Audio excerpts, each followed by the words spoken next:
വിഷ്ണുശാലിനിയുടെ latest എപ്പിസോഡിൽ എന്താ നിന്റെ ഉദ്ദേശം എന്ന് ചോദിക്കുമ്പോൾ എനിക്ക് പല ഉദ്ദേശങ്ങളും കാണും, അത് നിന്നോട് പറഞ്ഞു നടക്കേണ്ട ആവശ്യമില്ല എന്നിങ്ങനെ പറയുമ്പോൾ പിന്നെ നിനക്ക് അവളിൽ നിന്നുള്ള നൂറിനെയാണ് ഉദ്ദേശമെങ്കിൽ അത് നടക്കില്ല എന്ന് പറയുകയാണ്. എൻ്റെ ബലവും എൻ്റെ പിന്നിലെ ആൾബലവും ഒന്നും നിനക്ക് ഊഹിക്കാൻ പറ്റാത്തതാണ് എന്നിങ്ങനെ പറയുമ്പോൾ അനൂപ് ഒന്ന് ചിരിക്കുന്നുണ്ട്. അന്നേരം നിൻ്റെ ചിരിയുടെ അർത്ഥമൊക്കെ എനിക്ക് മനസ്സിലായി, നീ എന്നെ ഒന്ന് അളന്നതാണ് എന്ന് എനിക്കറിയാം. പക്ഷേ പിന്നെ നൂറിനെ കിട്ടാൻ വേണ്ടി ഏതറ്റം വരെയും പോകാനായിട്ട് ഞാൻ തയ്യാറാണ്. അവളെ നിയന്ത്രിക്കേണ്ട ആളാണ് അവിടെ തല തല്ലിപ്പൊളിച്ച് അവിടെ അകത്ത് കിടക്കുന്നത്. ഇനി ഞാനും ഉമ്മച്ചിയും പറയുന്നത് പോലെ അവൾ അനുസരിക്കത്തുള്ളൂ. അതുകൊണ്ട് അവൾക്ക് വേണ്ടി പിന്നെ ഒരു കൊല ചെയ്യാനും എനിക്കൊരു മടിയില്ല എന്നിങ്ങനെ പിന്നെ നസീർ പറയുമ്പോൾ വീണ്ടും അനൂപ് അങ്ങ് ചിരിക്കുകയാണ്. അനൂപ് പറയുന്നുണ്ട്, നിനക്ക് ചെയ്യാൻ പറ്റുന്ന കാര്യങ്ങളൊക്കെയാണ് പറഞ്ഞത്, പക്ഷേ എനിക്കും ചെയ്യാൻ പറ്റുന്ന ഒരു കാര്യമുണ്ട്. അത് നിന്നെപ്പോലെ ഇങ്ങനെ പറഞ്ഞു നടക്കേണ്ട ആവശ്യമൊന്നും എനിക്കില്ല. അത് ഞാൻ ചെയ്ത് കാണിച്ചു തരാം. കാരണം ഞാൻ നിന്നെപ്പോലെ ഒരു ഭീരു അല്ല എന്നിങ്ങനെ പറഞ്ഞിട്ട് അനൂപാണെങ്കിൽ നസീറിനെ തള്ളി മാറ്റിയിട്ട് അങ്ങ് നടന്നു പോവുകയാണ്. അന്നേരം നസീറിനാണെങ്കിൽ ഇങ്ങനെ ആകെ ദേഷ്യം വന്ന് നിൽക്കുന്നുണ്ട്.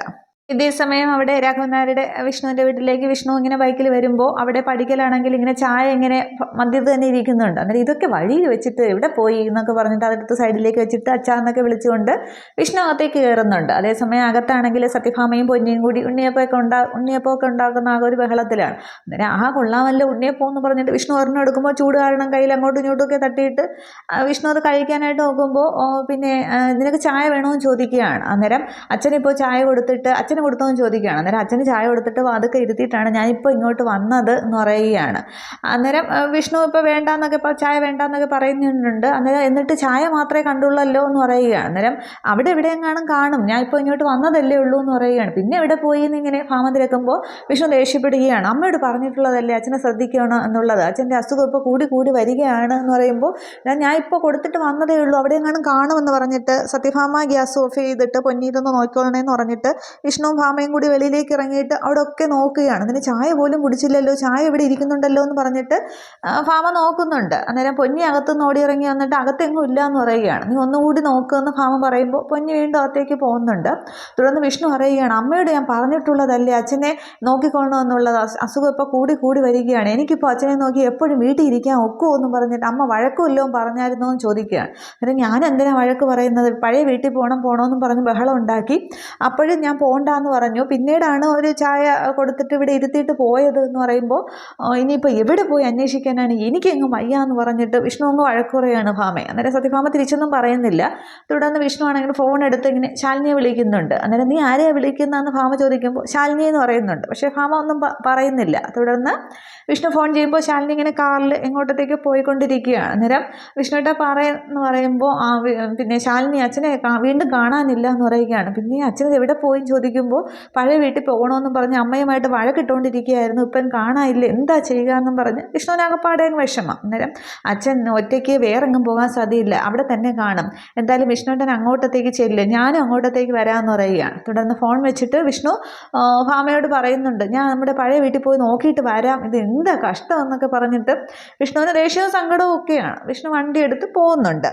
അന്നേരം ഭാമ ഇങ്ങനെ സങ്കടപ്പെടുന്നുണ്ട്, ഈശ്വര സുഖമില്ലാത്ത ആളാണ്, ആപത്തൊന്നും വരുത്തല്ലേ എന്നിങ്ങനെ സങ്കടപ്പെട്ട് പ്രാർത്ഥിക്കുന്നുണ്ട്. ഇതേ സമയം അവിടെ കുടുംബശ്രീ വീട്ടിലേക്ക് അനൂപ് എത്തുന്നുണ്ട്. അന്നേരം ഹോട്ടലിൽ നോക്കുമ്പോൾ ശാരദാമ്മ അവിടെ നിന്ന് എന്തൊക്കെ അരിയുകയാണ്. അന്നേരം കയറി വരുന്നുണ്ട്. അന്നേരം കയറി വേടാന്ന് വിളിക്കുമ്പോൾ വരികയാണ്.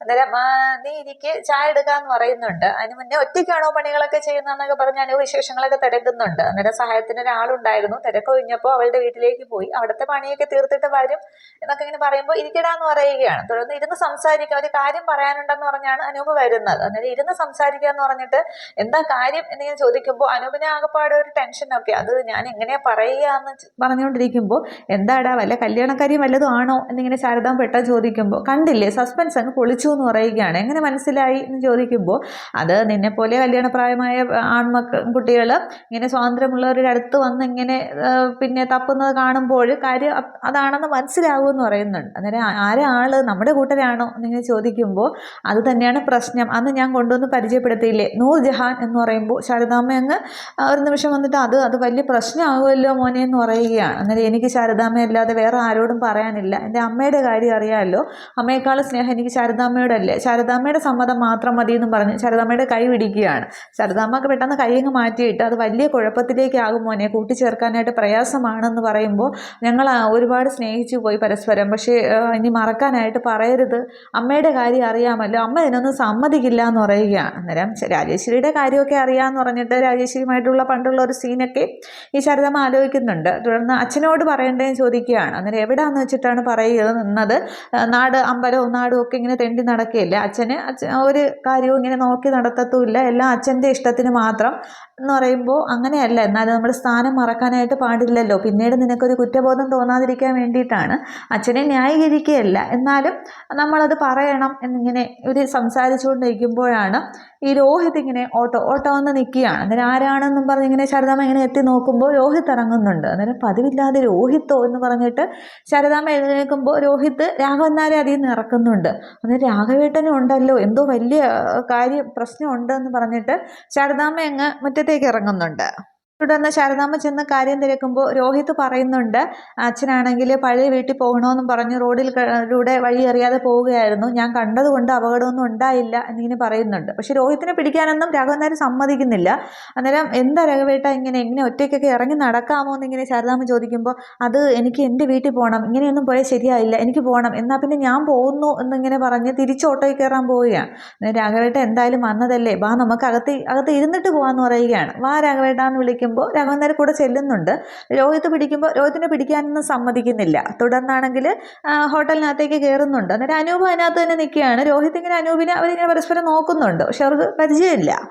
തുടർന്ന് രാഘവൻ നായർ അങ്ങോട്ടത്തേക്ക് ഇരിക്കുന്നുണ്ട്. തുടർന്ന് ഞാൻ ചായ എടുക്കാമെന്ന് പറയുന്നുണ്ട് ശാരദാമ്മ. അന്നേരം ഇങ്ങനെ അപകടമൊന്നും ഉണ്ടായില്ലല്ലോ എന്നിങ്ങനെ ശാരദാമ്മ പറയുന്നുണ്ട്. അന്നേരം രോഹിത് പറയുകയാണ്, എനിക്ക് സത്യാമ്മയൊന്നും താമസിക്കുന്ന വീട് അറിയില്ല, ഇല്ലെങ്കിൽ ഞാൻ അച്ഛനെ അങ്ങോട്ടത്തേക്ക് കൊണ്ടുപോകില്ലായിരുന്നു എന്ന് പറയുമ്പോൾ പിന്നെ രാഘവൻ നായർ ചോദിക്കുകയാണ്, അതെന്താടാ നിനക്ക് നമ്മുടെ വീട് അറിയില്ലേ, നമുക്ക് അങ്ങോട്ടത്തേക്ക് പോവാം, ഞാൻ പോവുകയാണെന്നും പറഞ്ഞ് വീണ്ടും എഴുന്നേൽക്കുകയാണ്. അന്നേരം ഞാൻ ചായ എടുക്കാം, ചായ കുടിച്ചിട്ട് പോകാം എന്ന് ശാരദാമ്മ പറയുന്നുണ്ട്.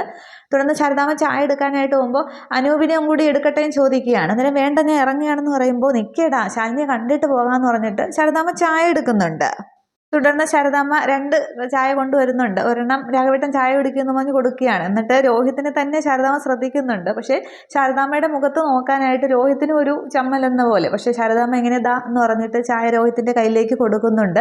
രോഹിത് അത് വാങ്ങുകയാണ്. അന്നേരം അനൂപാണെങ്കിൽ എങ്കിൽ ഞാൻ ഇറങ്ങട്ടെ ശാരദാമ്മ എന്ന് പറഞ്ഞിട്ട് അനൂപ് ഇറങ്ങുകയാണ്. അന്നേരം ശാരദാമ്മ ഇവരോട് രാഘവേട്ടൻ ഞാൻ ഇപ്പോൾ വരാമെന്ന് പറഞ്ഞ് ചായ കുടിക്കുമെന്ന് പറഞ്ഞിട്ട് അനൂപിൻ്റെ കൂടെ ബൈക്കിൻ്റെ അടുത്തേക്ക് വന്നിട്ട് പറയുന്നുണ്ട്, അനൂപേ എന്തായാലും നിൻ്റെ ഈ കാര്യത്തിൽ തീരുമാനമെടുക്കാനായിട്ട് നിൻ്റെ ചേച്ചി ശാലിനി തന്നെയാണ് നല്ലത്, നീ എന്തായാലും ഒരു തീരുമാനം എടുത്ത് നിൽക്കുകയാണല്ലോ, അപ്പോൾ അതിൻ്റെ വരും വരായികളൊക്കെ മുന്നിൽ കണ്ടു കാണുമല്ലോ, അപ്പോൾ അവൾ കൂടി ഉള്ള ദിവസം ഇങ്ങോട്ടത്തേക്ക് ഇറങ്ങും, എന്താണെന്ന് വെച്ചാൽ നമുക്ക് തീരുമാനിക്കാമെന്ന് പറയുമ്പോൾ അത് അനൂപിനും ശരി വയ്ക്കുന്നുണ്ട്. തുടർന്ന് അനൂപ് ശാരദാമ്മയുടെ യാത്ര പറഞ്ഞ് പോകുന്നുണ്ട്. ഇതേ സമയം വിഷ്ണു ആണെങ്കിൽ സത്യഭാമയുടെ പഴയ വീട്ടിലെത്തുന്നുണ്ട്. അന്നേരം ഇവിടെ കാണണ ഈശ്വര എന്നൊക്കെ പറഞ്ഞിട്ടാണ് വിഷ്ണു ബൈക്കിൽ നിന്ന് ഇറങ്ങി അവിടെ കതവിൽ തട്ടി വിളിച്ചിട്ട് അവിടെയൊക്കെ ചുറ്റും നടന്ന് നോക്കുകയാണ്. പക്ഷേ അവിടെ ഇല്ലയെന്ന് മനസ്സിലാകുമ്പോൾ വിഷ്ണു ആകെപ്പാടെ വിഷമിക്കുന്നുണ്ട്. തുടർന്ന് വിഷ്ണു മുറ്റത്തേക്കുമ്പോൾ ശാലിനിയുടെ വണ്ടി വരുന്നുണ്ട്. അന്നേരം എന്തായി വിഷ്ണുവേട്ടാൻ ചോദിക്കുമ്പോൾ ഇവിടെ ഇല്ല, ഇങ്ങോട്ടത്തേക്ക് വരുമ്പോൾ ഇവിടെ കാണുമെന്നൊരു പ്രതീക്ഷ ഉണ്ടായിരുന്നു, ഇനിയിപ്പോൾ എവിടെ പോയി അന്വേഷിക്കാനാണ് എന്ന് പറഞ്ഞിട്ട് വിഷ്ണു ആകെ അങ്ങ് പിന്നെ വിഷമിക്കുകയാണ്. അന്നേരം തുടർന്ന് പറയുന്നുണ്ട്, അമ്മയോട് ഞാൻ പറഞ്ഞതാണ് ഇങ്ങനെ അച്ഛന് സുഖമില്ലാത്തതാണ്, എപ്പോഴും ഒന്നുകൂടെ എന്നുള്ളതൊക്കെ. അന്നേരം സത്യാമ്മ അങ്ങനെ കുറ്റം പറഞ്ഞിട്ട് കാര്യമില്ല, സത്യാമ്മയ്ക്ക് 100 കൂട്ടം കാര്യങ്ങളല്ലേ എന്ന്. അന്നേരം എന്ത് കാര്യങ്ങൾ, അച്ഛൻ്റെ കാര്യം മാത്രം നോക്കി വീട്ടിലേക്ക് ഞാൻ പറഞ്ഞതാണ്, ഇതിപ്പോൾ ആർക്ക് വേണ്ടിയാണ് കഷ്ടപ്പെടുന്നത്, ആരെ ബോധ്യപ്പെടുത്താൻ വേണ്ടിയാണ് എന്നൊക്കെ ഇങ്ങനെ പറയുമ്പോൾ വിഷ്ണുവിൻ്റെ സമയം നമുക്ക് നഷ്ടപ്പെടുത്താനില്ല, വല്ല ബസ് സ്റ്റാൻഡിലോ റെയിൽവേ സ്റ്റേഷനിലോ ഒക്കെ പോയി നോക്കാം, ട്രെയിനിലോ ബസ്സിലോ ഒക്കെ കയറി പോകുന്നതിന് മുമ്പ് നമുക്ക് അച്ഛനെ കണ്ടുപിടിക്കാം, അച്ഛൻ്റെ ഇപ്പോഴത്തെ ഒരു മാനസികാവസ്ഥ അനുസരിച്ച് എങ്ങോട്ടത്തേക്ക് പോകുമെന്ന് പറയാൻ പറ്റില്ല, വാ നമുക്ക് പോയി അന്വേഷിക്കാമെന്ന് പറയുമ്പോൾ ഒരു സത്യഭാമയെ അങ്ങ് വിഷ്ണു കുറ്റപ്പെടുത്തുന്നുണ്ട്. പക്ഷേ ശാലിനി അങ്ങനെ ആശ്വസിപ്പിക്കുകയാണ്. തുടർന്ന് ഇങ്ങനെ ഒരു വണ്ടിയിലേക്ക് കയറാം, വിഷ്ണു ബൈക്കിലേക്ക് ശാലിനി കാറിലേക്കും കയറാൻ തുടങ്ങുമ്പോൾ രാമേട്ടനും കൂടെ ഉണ്ട് ശാലിനിയുടെ. അന്നേരം ശാരദാമ്മ വിളിക്കുന്നുണ്ട്. അന്നേരം അമ്മയാണെന്ന് പറഞ്ഞിട്ട് ശാലിനി ഫോൺ എടുക്കുന്നുണ്ട്. തുടർന്ന് പറയുകയാണ്, മോളെ രാഘവേട്ടൻ ഇവിടെ ഉണ്ട് എന്ന് പറയുകയാണ്. അന്നേരം ശാലിനി പെട്ടെന്ന് അച്ഛൻ അവിടേക്ക് വന്നോ എന്ന് ചോദിക്കുകയാണ്. അന്നേരം വിഷ്ണുവിനോട് പറയുന്നുണ്ട് അച്ഛൻ അവിടെ ഉണ്ടെന്ന്. അന്നേരമാണ് വിഷ്ണുവിന് ശ്വാസം നേരെ വീഴുന്നത്. അന്നേരം അച്ഛൻ എങ്ങനെ വന്നു എന്ന് ചോദിക്കുമ്പോൾ അത് വഴിയിൽ വെച്ച് വഴി അറിയാതെ നിൽക്കുന്ന കണ്ടപ്പോൾ രോഹിത്താണ് കൂട്ടിക്കൊണ്ട് വന്നത്, രോഹിത്തും ഇവിടെ ഉണ്ട് എന്നിങ്ങനെ പറയുമ്പോൾ പക്ഷേ അത് ശാലിനി അത് മോളി കേൾക്കുന്നേ ഉള്ളൂ, വിഷ്ണുവിനോട് പറയുന്നില്ല. തുടർന്ന് എങ്കിൽ ഞങ്ങൾ അച്ഛൻ അന്വേഷിച്ച് പുറപ്പെടാൻ തുടങ്ങിയതായിരുന്നു, അച്ഛനെ അവിടെ നിന്ന് എങ്ങും പോകാതെ നോക്കണേ, ഞങ്ങൾ ഇപ്പോൾ തന്നെ അങ്ങോട്ടത്തേക്ക് വരാമെന്ന് പറഞ്ഞിട്ട് ശാലിനി ഫോൺ വെക്കുന്നുണ്ട്. തുടർന്ന് അവർ അങ്ങോട്ടത്തേക്ക് പോകാമെന്ന് പറയുകയാണ്. തുടർന്ന് വിഷ്ണു അമ്മയൊന്ന് വിളിച്ചു പറയട്ടെ എന്ന് പറഞ്ഞിട്ട് സ്വാമിയെ ഫോൺ ചെയ്യുന്നുണ്ട്. അന്നേരം എന്തായി മോനെ, അച്ഛനെ കണ്ടോ എന്ന് ചോദിക്കുമ്പോൾ കണ്ടു, ഞാനിപ്പോൾ അച്ഛനെയും കൂട്ടി വരാമെന്ന് പറയുകയാണ്. അന്നേരം പിന്നെ പെട്ടെന്ന് ഇങ്ങോട്ട് കൂട്ടിക്കൊണ്ട് ഇങ്ങനെ ഇറങ്ങിപ്പോയാൽ ശരിയാകില്ല, അച്ഛനെ നോക്കാൻ പറ്റുന്ന ഒരാളെ കൂടെ അന്വേഷിക്കുക, ഇങ്ങനെ എപ്പോഴും ഇറങ്ങിപ്പോകുന്ന ആളിൻ്റെ പിന്നാലെ ഓടാനെന്ന് എനിക്ക് വയ്യ, എനിക്ക് ഒന്നാമത് 100 കൂട്ടം കാര്യങ്ങളാണ്, ഇങ്ങോട്ട് വിളിച്ചുകൊണ്ട് പോരാ എന്ന് പറഞ്ഞിട്ട് മാമ അങ്ങോട്ട് ദേഷ്യപ്പെടുകയാണ്. വിഷ്ണു ആണെങ്കിൽ ഒരക്ഷരം മിണ്ടാതെ ഫോൺ വെക്കുന്നുണ്ട്. തുടർന്ന് വിഷ്ണു ശാലിനിയോട് പറയുകയാണ്, അമ്മ നല്ല ഫോമിലാണ്, ഇനി എവിടെ ഉണ്ടെന്ന് കൂടി ഞാൻ പറഞ്ഞാൽ പിന്നെ ബാക്കി അത് പറയേണ്ട ആവശ്യമില്ലല്ലോ, ഇനി ചെല്ലുമ്പോൾ അച്ഛന് കോളാണ് എന്നൊക്കെ ഇങ്ങനെ വിഷ്ണു പറയുന്നുണ്ട്. തുടർന്നാണെങ്കിൽ അവരെ അങ്ങോട്ടത്തേക്ക് പോകാമെന്നുള്ള രീതിയിൽ നിൽക്കുകയാണ്. പക്ഷേ രോഹിത്താണ് കൂട്ടിക്കൊണ്ട് ചെന്നതെന്ന് വിഷ്ണുവിനോട് അന്നേരവും ശാലിനി പറയുന്നില്ല.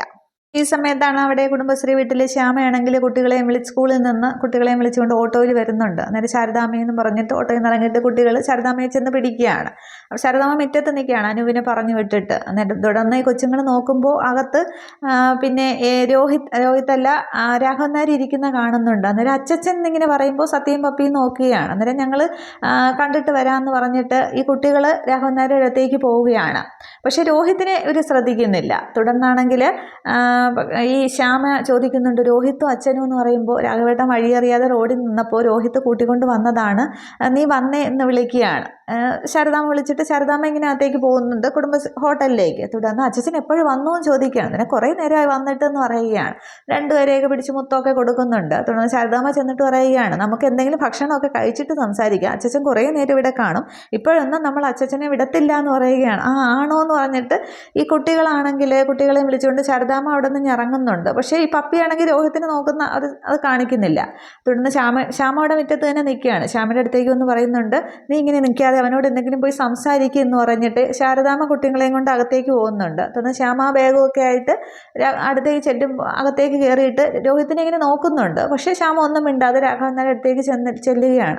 അന്നേരം മോളെ നിനക്ക് സുഖമാണോ എന്നിങ്ങനെ ചോദിക്കുമ്പോൾ സുഖമാണ് അച്ഛാ, ആരോരും ഇല്ലാത്തവർക്കും ജീവിക്കണ്ടേ, ഇങ്ങനെ ചാകാനൊന്നും പറ്റില്ലല്ലോ, ആരൊക്കെ തോൽപ്പിക്കാൻ ശ്രമിച്ചാലും അങ്ങനെ തോൽക്കുന്ന മനസ്സൊന്നും അല്ലല്ലോ എൻ്റേത് എന്നിങ്ങനെ ശ്യാമ കടുപ്പിച്ച് രോഹിത്തിനെ ഉന്നം വെച്ച് തന്നെയാണ് അത് പറയുന്നതൊക്കെ. പക്ഷേ രോഹിത് ഇങ്ങനെ നോക്കിക്കൊണ്ട് നിൽക്കുന്നേ ഉള്ളൂ. തുടർന്ന് അച്ഛന് മരുന്നൊക്കെ ഉണ്ടോ എന്ന് ചോദിക്കുന്നുണ്ട്. അന്നേരം അതൊക്കെ ഉണ്ട്, പക്ഷേ ചില സമയത്ത് ഞാൻ എന്നെ തന്നെയൊക്കെ മറന്നു പോകും മോളെ എന്നൊക്കെ പറയുന്നുണ്ട്.